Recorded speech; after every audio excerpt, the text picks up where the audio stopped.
Howie Mandel. Howie Mandel. Howie Mandel! Howie Mandel, he is a pop culture icon, a high-energy funny man who can do it all and has. I didn't even know you wore glasses. Just for reading. Over a 4-decade career, he's gone from stand-up comic What? to the voice of Gizmo, Bobby's World, St. Elsewhere, Deal or No Deal, to the longest-running judge on America's Got Talent. He's also a tech-savvy investor, as seen in his Van Nuys warehouse, where he champions proto-holographic communications, gaming, his own band, podcast studios, and career memorabilia. But the man behind the laughs is just as renowned for being Hollywood's most famous germaphobe. I'm 10% Native American, and there's a 90% chance I have a bladder infection. His memoir, Here's the Deal, Don't Touch Me, chronicles his lifelong battle with OCD and anxiety disorders. Handrails are my enemy. I never go near a handrail. And chronicles how he went from a boy who felt like an outcast who never belonged to a household name by literally turning those phobias into superpowers, stripping the stigma and shame from mental illness every chance he gets, one joke at a time. How is this so much different than this? If we had done that, Yeah. then I would have to wash my hands before having potato chips. The inspiring Howie Mandel. He is today's LA Story. Hello, everyone, and welcome to a really special edition of LA Stories. I'm Giselle Fernandez, and we are here in the Van Nuys offices of comedian, entertainer, podcast host, best-selling author, tech entrepreneur, Mr. Howie Mandel. It's great to meet you. Nice to meet you, too. I'm a fan. For a mischievous kid, a prankster from Toronto, kicked out of school, 3 times, you sure have made good over 4 decades in this crazy business. When you look back at all you've done and where you are now in this building that you own, what surprises you most? Every single day and waking moment of my life is a wow moment. If surprise is a state, that is the state that I live in, because nothing is planned. Everything that I was ever expelled for, punished for, gotten in trouble for, admonished for, is what I get paid for, is what other people are interested in, is what I sell now. What's made you special? I think each and every one of us is special. The key to life is to understand that you're special. No 2 people are alike. I think we strive to be like everything we see, everything we hear, and everything we look like. I think that's the biggest mistake anybody can make. Just be you. If I reflect on my youth, growing up in the 50s and 60s, I felt like such an outcast. I always feel like I'm not part and there's something going on without me. That's my constant cloud over my head, always. I didn't play sports. I was never picked to play sports. I didn't have a lot of friends. You've talked about your supportive parents, even when you were kicked out of school. The nurture was just love. I feel, and to this day, unconditional love from my family, unconditional acceptance. Laughter in my house was huge. And there's something about laughter, and it's kind of corny, but it is the best medicine, you know? And I'd hear my dad and my mom were watching Can the Camera. It was a big show, it was Sunday night, and Alan Funt explained to us that he had these women come in who were supposed to be receptionists. He told her, if you miss 1 call, it'll ruin my business. Then he explained to us, there's a rope attached to the leg that goes through the wall, and when she reaches for the phone, when it rings, they're gonna pull it from the other room. The whole desk and everything is just gonna go away. And I went, oh my God, we're in, it's like that feeling you get when there's gonna be a surprise party, and they go, the phone rang, she went to grab the phone, and it went, and there was like a guttural, emotional laugh like I've never heard, in unison, my mom, my dad, and me. And that was the spark. Oh, but I never felt more included. Wow. More part of the world. It was like a blanket, like this feeling, this endorphin that is being released, this amazing feeling is great. There isn't a moment in my life when I'm not chasing that feeling again. And it's not about laughter, it's about belonging, having something in common, being attached to another human being. You were kicked out of school 3 times. How difficult was it for you to actually navigate life as that kid? Navigation was horrible. I always felt kind of down and weird. You know, I was diagnosed later in life as, you know, depressive and anxious, OCD, ADHD, and I think we all have foibles and things that we have to deal with. And my behavior and what are considered pranks now were not. I was a kid and I had the yellow pages, and I don't have the right to do this, to call a construction company, give my name, say, hello, my name's Howard Mandel, and I go to this school, and I would like an estimate on putting an addition onto the library, onto the west wall. Is there any way that you could come out tomorrow at around 3:30? And they go, yes, sir, we'll send somebody out. I just, in my own head, thought that was funny, and then you hear over the speaker, well, Howard Mandel, please come down to the office. I go down to the office, nobody's laughing, and the principal is there, and he says, Howard, did you hire a company to put an addition onto our Learning Resources Center? And I said, no. He said, the guy gave me your name. I said, he is not hired. I am getting estimates. They called my parents. It was also fun for me to watch my parents bite their lip as he was explaining, you know, your son unofficially called a construction company to put an addition.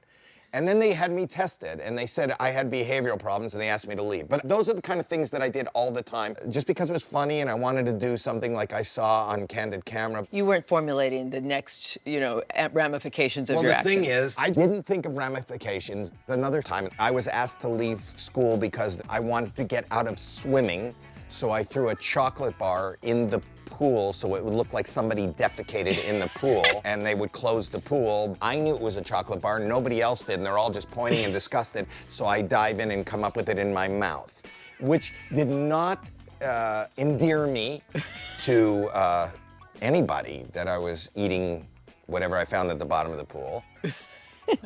Did you really go into the girls' bathroom to meet girls? So this was me. This is me in high school. I don't know, you were asking this question. Very but cute. no girls would talk to me. So what I do is, look at my hair. So I would just stand in the, not near the stalls, but at the mirror, I would just brush my hair because I looked like a little girl, right? I couldn't meet any girls because I was 80, in high school, I was 85 pounds and 4'10". So I said, I'll join a team. And the only team that I got on was the wrestling team. Not knowing that, I thought if a girl sees me and I'm on sports, maybe she'll like me. And then they didn't like me. Look, it's a one-piece girl's bathing suit, and I'm rolling around as a germaphobe with another sweaty guy, just rolling around. Can you see this good? You must have really liked girls enough to do that. You mean that in a good way, right? I mean that in a good way. And I stuck my hand underneath your stall and I went, hey man, you got any toilet paper? When you went on stage at the Comedy Store for the first time, you found a home on the stage. By accident. Because I didn't play sports, because disco was all the rage in the mid-'70s. I didn't dance, I don't dance. I didn't go to discos. A comedy club opened up, a stand-up comedy, and I never saw stand-up comedy. This was Yuck Yucks in Toronto. Yuck Yucks in Toronto. And somebody at my table said, you should go up. I never say no, so I went, okay. No desire to be in show business, no desire, no thought to be a comedian. Nobody had ever told me I was funny. Did you prepare anything when you No, there's people sitting there, people that I don't know, looking up like, and then it just gets embarrassing and terrifying. And the adrenaline, I start going, okay, all right, and that's just fear. What? What? And people are laughing at my discomfort. They're laughing at that energy. I'm terrified, they're laughing, and I didn't know what to do. And at one point, I put my hands in my pocket, and because I have OCD, I always, and misophobia is part of it, which is the fear of germs.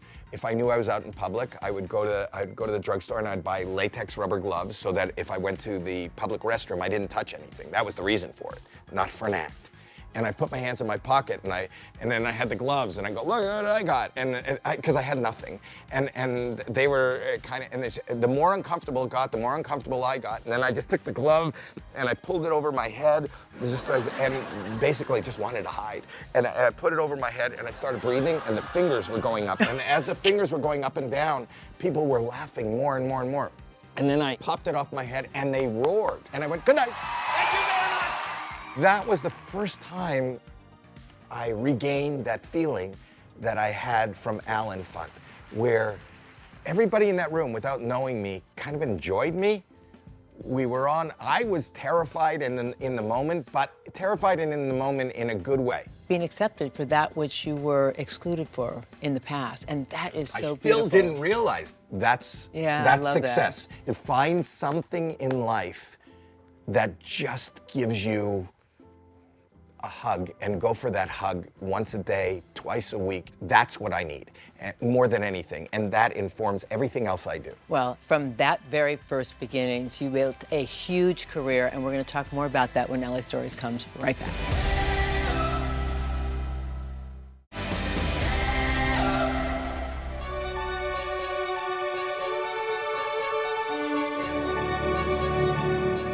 Welcome back to LA Stories, everyone. I'm here with the one and only icon, pop culture icon, Howie Mandel, talking about his ascent, what real success is. You know what the biggest thing for my career in stand-up was? Besides... Not David Letterman? No. Really? No. The biggest thing for my stand-up comedy career, which was another accident, George Carlin's wife. Wow. Saw me at the Comedy Store and hired me for Young Comedian special. It's me, Richard Lewis, Jerry Seinfeld, Harry Anderson, Night Court. Yeah. And it was hosted by the Smothers Brothers, and I did it at the Roxy on Sunset. The Smothers Brothers, how great is that? Yeah. Yeah, and that aired on HBO. My life was changed forever. That was an inside joke. So that's what changed your life. Yeah, that was 1970. That was 1979, beginning of 80. And I said, the next step is to get a sitcom.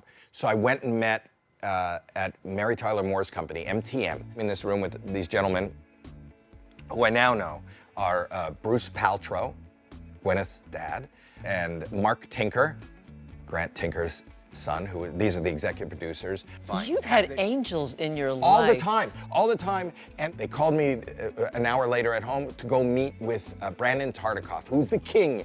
He's my hero in television. Brandon Tartikoff. Put on what's not on, he used to say. Yes, and he's the reason that you saw Seinfeld. Must-see TV, and he ran NBC.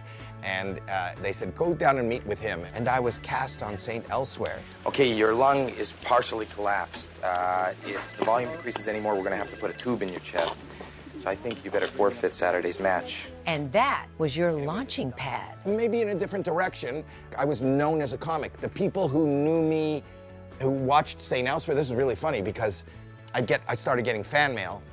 And the fan mail will say, I have a bet with my husband that Dr. Fiscus is not the same goofy guy that puts a glove on their head. Yeah. People who came to comedy concerts were not the same people watching one-hour dramas on NBC in prime time.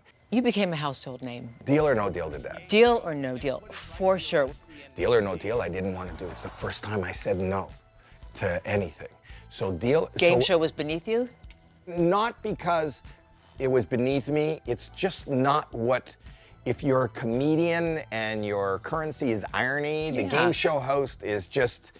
Yuck. It's not. It's just like people who did movies didn't do commercials. Today they do. Right. Today George Clooney is the spokesman for Nespresso. You know, that would have never happened, right. You know, in 2005. So I just didn't want to do it. And plus it didn't look like it was a fun job, just looking at a card and reading a trivia question. This is the nail in the coffin of my career. They go, we can't do it without you. And I go, okay, you know what? I'm at Jerry's Deli in the Valley. If they're so interested in me, have them come out and pitch me there. And this guy, Rob Smith, came out with this card, this presentation, which I thought I was being punked. It's not a game. There's no trivia. There's no skill. He puts this in front of me, moves my soup, puts it in front of me and goes, this is the game. You pick a case, and I said, so for an hour, every night on NBC, I'm supposed to go, open the case, open the case. Open the case. What case do you choose? What case do you choose? Why is that a show? He goes, we can't do it without you. We could not do it without you. You got to say yes. I go home, my wife goes, you know what? Just say yes. You always say yes. This is the first time I hear it. Just say, and also, get out of the house. I'm annoying. As you can tell, you've spent a little time with me. It's really hard to be around me. It really is. I understand that. Anybody who spends any time with me, I give you a medal. A medal indeed, but as Howie will tell you, not only did Deal or No Deal make him a household name, so did his very private challenges with mental health, how going public became very healing and transformative, not only for him, but for others. More with Howie Mandel when LA Stories comes right back.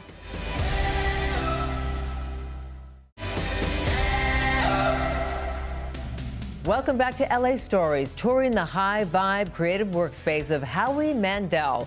A life of great adventure on display, housing his tech investments in hologram communication, his gaming interests, where he shoots his podcast built by his son. What do you most admire about him? I'm a wonderful person. He's a wonderful person. He's a great father. Great father. And humble. And very humble. Oh, come on, you didn't have to say that. What's the thing that makes you crazy about him? Uh-oh. Like drives me crazy? Yeah. It never turns off. You've noticed a little bit of that. It's not just his son. Howie does his podcast, actually, with his daughter, tackling everything from news, politics, and yes, his advocacy for mental health. I have learned to be somewhat comfortable and in control of my discomfort. And there isn't a moment, waking moment, that I don't feel discomfort. All the while that you're making it in television and on stage, you're dealing with your mental health issues. But they're not out there, they're not publicly known until you're on the Howard Stern radio show. Talk to me about how monumental that moment was and what it led to. I wouldn't open the door. Howard saw I wouldn't open the door. They took it as a funny moment. No, open the door. I was wearing short sleeves, so it wasn't like I could pull down my sleeve. He goes, open the door. And then I saw there was a box of tissues. I went to grab the tissues. Did he know? No. He didn't know. And then they took away the tissues and they go, open the door, just touch the door. And I couldn't. I started getting a panic attack. And then I just said, Howard, all kidding aside, I have been diagnosed with something called obsessive compulsive disorder. This is real. I am medicated. I'm having a panic attack. If you don't open the door for me now, I'm going to pass out and you're going to have to call 911. Is that really what would have happened? Probably. I don't know. You think you're going to die. You think you're having a heart attack. You think it's really scary and did that go out on the air? I didn't know that. So they opened the door, they let me out on the air, and then in the hallway I hear on the speaker, I thought I was in a commercial. We're not in a commercial now, are we? No, we're we're on. So, but I thought I was in a commercial, and I heard that, and my heart dropped into my stomach because I just told the world. And at my age, we didn't talk about mental health. There still is, but there was even a bigger stigma back then. And I just said, oh my God, I just said, I'm a mental case nationally. And first was, my poor children are in school. This is gonna maybe, in my mind, I blow things up bigger, headlines that Howie Mandel is a mental case and people are gonna come up to my kids and give them a hard time, number one, and my family. Number two, I'm never gonna get hired again. Why would you do production? Why would you spend millions of dollars of any kind of production and allow this guy to be a part of it? So you really feared that it would really interrupt your success in your career. But what did it lead to? I was so distraught. I walked out on the street. I was going to run into traffic. And in New York, where I've never felt more alone in my life, in this teeming place, I'm standing on the sidewalk right after I came out, and a guy comes up to me in my periphery, and he goes, are you Howie Mandel? And I went, yeah. And he goes, were you just on Howard Stern? And I went, yeah. And then I was just like, I was going to lunge in the traffic, and he said to me, me too. And I went, what? And he said, me too, I have that too. Thank you for talking about it. Oh. I went, are you? Really? And then I started, this is before the internet and before emails and before text and before social media. I started to get letters, going, and it opened up a floodgate. And when he said Me Too, not only was there relief, but to know that I'm not, mental health, all of us who we talk about this path feel that we're alone. Nobody understands. Nobody's living your life and is in your path or sees what you see when you look in the mirror. And to think that our whole life, we're just trying to connect. So to find this connection, this little life rope was so wonderful. It's so wonderful. And my mission from that day on is to be completely open. And I always say we need to take care of our mental health the way we take care of our dental health. Yeah. If you're, LA might be a little different, but not everywhere in LA. If you're in an office and you go, oh, my back's out, people will hand you a card to their chiropractor. If you go, I have a toothache, you can go take off and go to the dentist. If you're sitting at your desk and you go, I can't stop crying and I can't function and I can't think and I'm so depressed, nobody's gonna go here in middle America. There's no compassion or even understanding of mental health, even in the streets. If you see somebody that is filthy dirty, standing in the street, staring at a wall, screaming, You'll run. You'll run. Why? That's an injury. That needs to be taken care of equally. Being so open about it, also, you've talked about this in your book clearly, created a lot of healing for you. And this is now your main advocacy, isn't it? Probably the most important thing, I think, if we took care of our mental health, if we really, really made it part of our curriculum, if, I've went and talked on Capitol Hill, if insurance companies parodied the amount of money and research and professionalism that is allowed to take part in our physical health as we do in our mental health, I think this world would be better. It is probably the answer to world peace. It is. It Yes. would make us more productive. It would make us happier. It would make us, mental health is at the seed at the core of every problem we have. It really is. You wrote your memoir, which is Here's the Deal, Don't Touch Me. And you said it was a love letter to your wife because you said that she gave you an ultimatum that either you deal with this behind the scenes, a man behind the laughs, or the marriage was in jeopardy. Anything good that has happened to me, anything that people think that I have achieved, everything in my world is because of her. Everything, every decision, my children, my grandchildren, my career, my life is because of her. And you have no idea, you're spending a little time with me, how hard it is to be with me. And I know that, but I can't control that. Because of my mental health issues, anybody who has mental health issues, it is hard for other people to cope. They're funny stories now, but I built a guest house. It wasn't a guest house. If somebody sneezed in the house, I moved into another house. They weren't allowed to touch things that you can't answer the phone until I disinfect it. Everything. And her life and tolerance and my 4 kids, she just said, we can't do this, Howie. We can't do it. You've got to go see. And, in my mind, I had convinced myself, and I think a lot of people do, I'm going to feel better if I can control you. If I can make you create this world where I'm comfortable, then I'll be okay. And you'll be okay. I'm right. You're not going to get sick. You're not going to get any diseases. You're not going to get dirty. You're not going to just deal. I'm right. And until I realize that this is an issue shared by a huge number of people. I'm a spokesperson in a company now called OCD. You have no idea what percentage of people have it or know somebody that has it. They're misdiagnosed. They're mistreated. You can't just go to a therapist. So I have this app now that I work with where everybody has access. If you have a phone, you have access, affordable access, which is covered by insurance companies now to make an appointment and get diagnosed and then make an appointment and get treatment, because I just don't think it's that people don't know what to do. For people listening right now, and so relieved and appreciative that you broke that stigma and shame surrounding mental health issues, where would you say you are now? I'm comfortable with discomfort. I will not lie to you. I struggle. Life are ebbs and flows. Things happen in life that are really hard. It's a battle. It's a battle worth fighting. My analogy is, if you have a love for boxing, if you're gonna do it, even if you are the best in the world, you're gonna get kicked in the groin, you're gonna get punched in the face, you're gonna get knocked down, you're gonna break a bone, but you can't be in that game unless you're willing to take that. That is a great metaphor for life.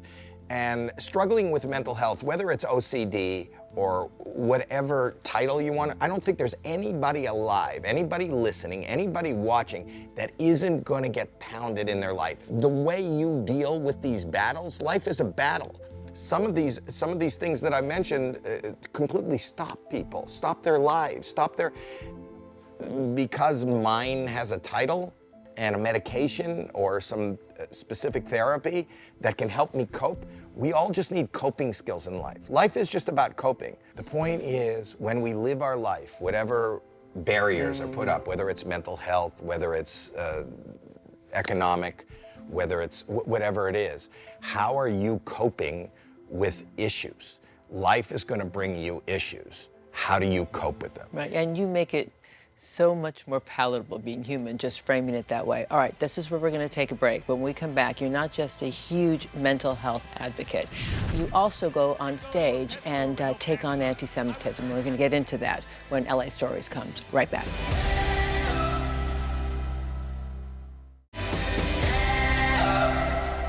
Welcome back to LA Stories, everyone, here with the iconic and very funny Howie Mandel, making me laugh through the entire LA Stories. No, just through the commercials. You do a podcast with your daughter. Yeah. You have your son here on his Harley, and he built your podcast studio. You work with your kids. Well, they work with me. Yes. They really do. You know, the truth of the matter is this. My son, who is 35 now, I think 20 years ago, like in 2005, like right at the beginning, I call my kid at home and I wake him up at 3 o'clock in the afternoon. I said, Alex, you gotta get a job. He goes, I was working all night. I go, what were you doing? And he goes, I was downtown dropping balloons off a building. I go, I said, you need to get a job. He goes, that's my job. And I went over to his apartment and he showed me a check for a big amount of money. And I go, what are you doing? And he told me YouTube, and I didn't know what YouTube was at the time.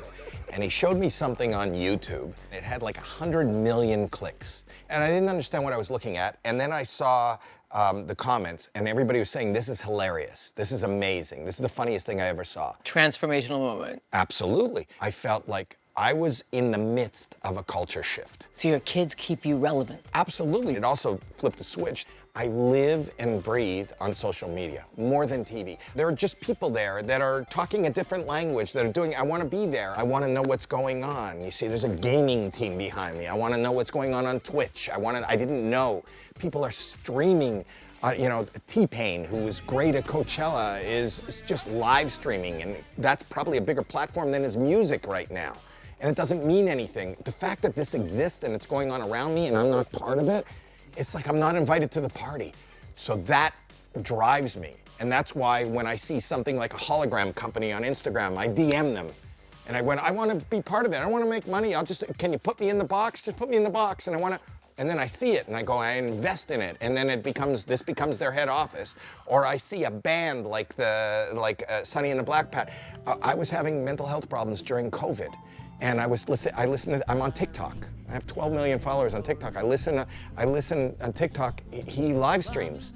And that music put me to sleep every night because I couldn't sleep. So I DM'd him and I said, hey, where are you? And they're in San Francisco. And I said, well, I have a big warehouse. Why don't you come down here? You just take a big bite out of life constantly, don't you? No, I just feel like I'm missing out. I always feel like there's a party that I'm not invited to, so I want to hear about it and just show up for a minute. All right, let me talk to you about your stand-up for a second. So you show up at different comedy clubs across town still. Yeah. And you were there the other night when somebody in the audience showed you a anti-Semitic symbol of some sort, and you went off. I think he thought he was trying to be funny, but even if he was trying to be funny, he said something anti-Semitic. And you took it on. Of course. If I feel like you've targeted me and what I stand for, then just as a human being, not as a comedian, not as just as a human being, it's just not fair, and I'm going to speak up about it. Yeah. When LA Stories returns, more with the iconic Howie Mandel.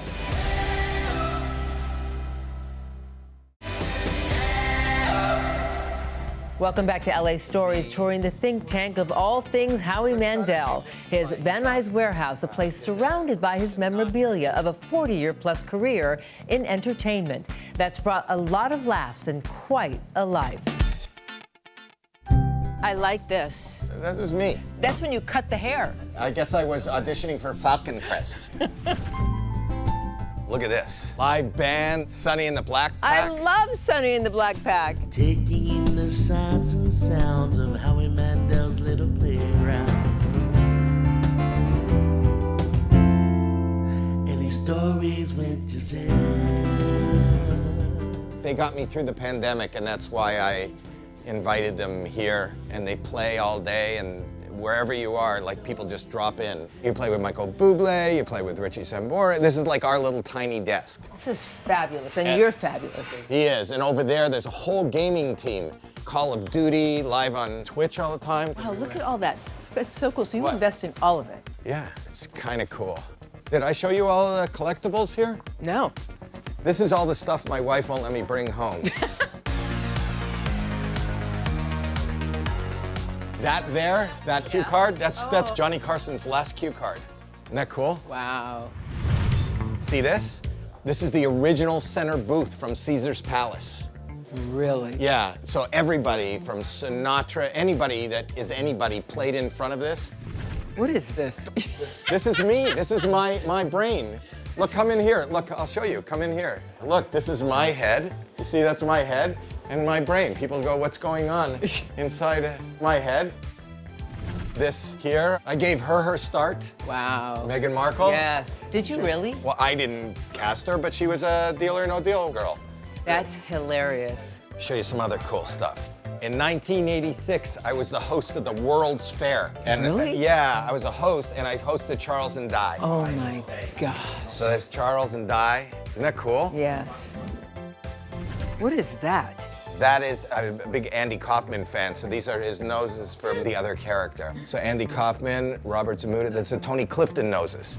This is like the front door to my apartment. I got it this morning. I didn't even realize my front door was ajar. So when I did Make Me Laugh, Merv Griffin saw it. Wow. And so Merv Griffin had me on the show. So I did the Merv Griffin show, and then after the Merv Griffin show, I got a call from Gene Simmons of Kiss. And they were huge at the time, and he called me and he goes, would you like to be the opening act for my girlfriend? And I said, okay, who's your girlfriend? And he was with Diana Ross. He lived with Diana Ross. He did? Oh yeah, you don't know that story? No. His girlfriend was Cher, and he cheated with Diana Ross. So I became Diana Ross's opening act at Caesar's Palace.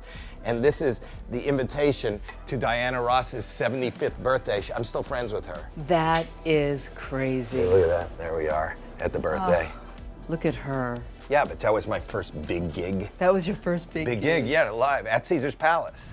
That's Radio City Music Hall. Somebody sent me that. Look, which Jew do we go see? Jesus or Howie? That's a big decision. That was the first day of my talk show. That's Usher, Jennifer Aniston. I got in trouble that day. Why? Because I hadn't done a talk show before, and you probably know this, where the publicist will come to you and say, Don't ask this. Don't ask this. So at that time, she was dating... Brad Pitt. Yes, and they said, you can't talk about Brad Pitt. She won't talk about Brad Pitt. So my first question was, did you see the movie The River Runs Through It? Yeah, what'd you think of that? And I just kept asking about Brad Pitt movies, and then the publicist yelled at me, but I got yelled at. I'm always getting yelled at. You have your star on the Hollywood Walk of Fame. That was Yes. in 2008. Yeah, I'm on the Walk of Fame. I'm a big deal. This is exciting. I'm an employee of the month, and I've won every month. Every month. But this month, I'm in the running, so 2 more days till it comes out who's gonna win this month. When Deal or No Deal blew up, that's when people thought I reinvented myself, because that's the first time people saw me bald, and I had a soul patch, little soul patch, right? And it became so iconic that all over the nation, women who got waxed Oh, no Yes. way. Yeah, look at this. Look. Forget the Brazilian. I want the Howie Mandel Yes, down there. they did. You have made it. Look, I'm on the menu. There it is. Eyebrows, lip, chin, underarms, bikini, Brazilian, the Howie Mandel. Just a little triangle left. I was 70 bucks. Isn't this better than a star in the Walk of Fame? When LA Stories returns, final thoughts from the man behind the laughs, Howie Mandel, when LA Stories comes right back.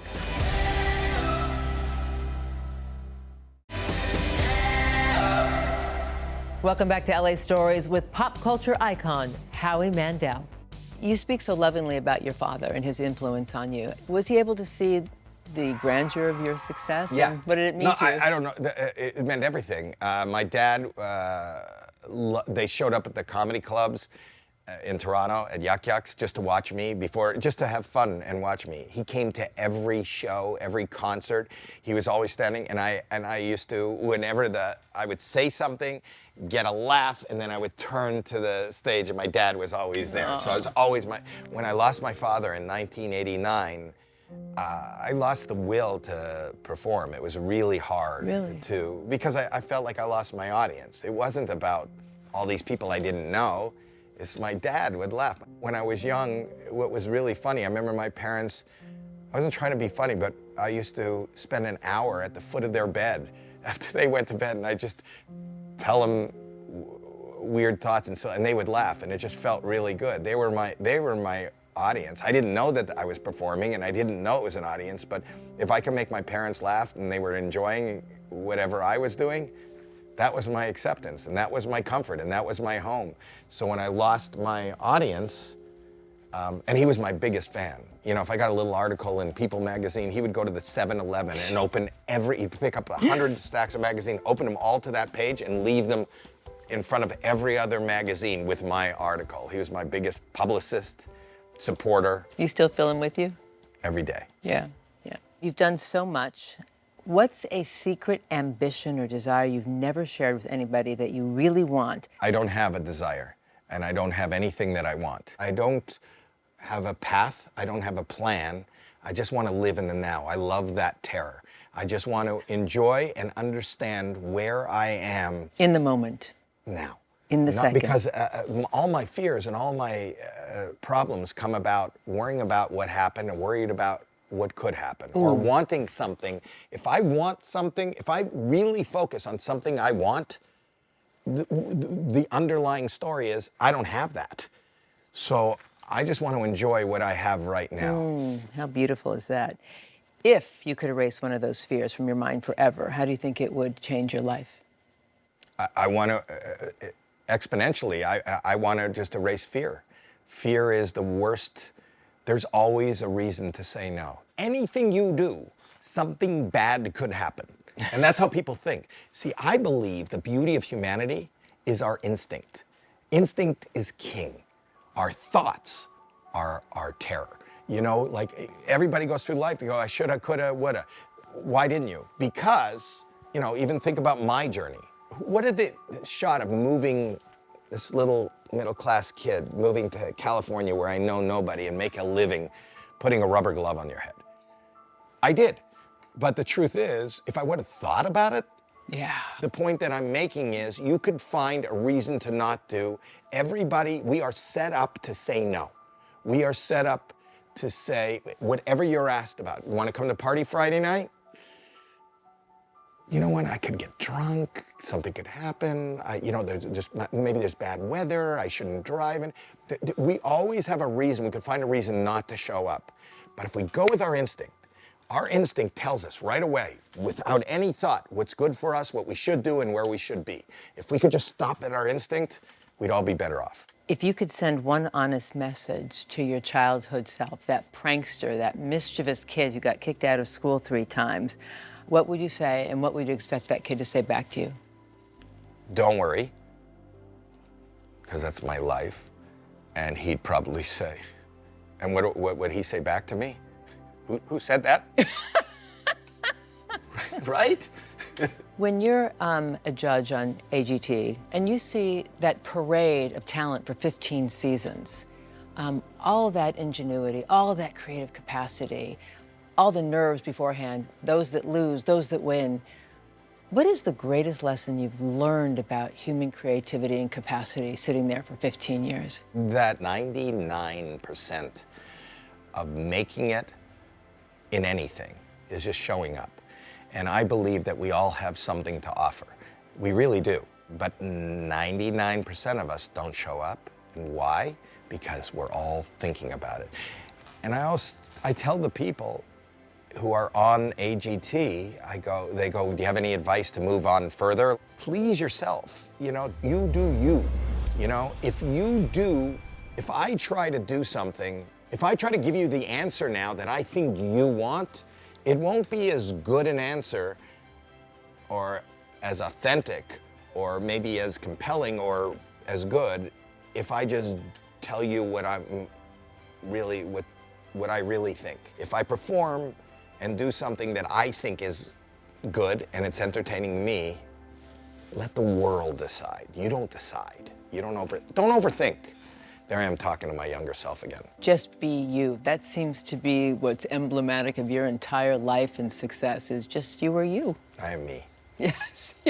And what a privilege it is for me to sit here with you. I know. I've so enjoyed the ride and the journey. Thank I you. know. I didn't need to ask one question, but you answered everything I was going to ask anyway. Somebody once said, because we were talking earlier about being a Jew. And when I talk about being a Jew, they said, do you speak Hebrew? And the one word, I don't speak Hebrew, but the one word that has resonated throughout my life in Hebrew was sheket.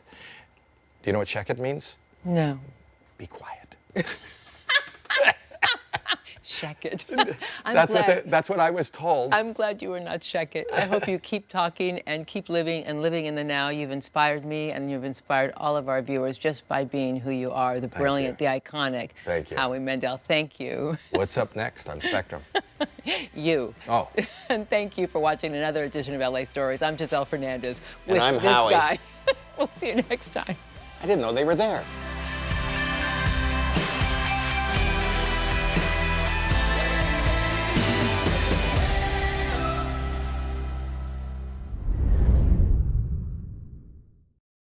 Thank you for watching our YouTube channel. For more stories in your communities, click the subscribe button right here. You can also download our app or watch us on TV for the latest information, balanced coverage, weather updates every 10 minutes, and more. We'll see you then.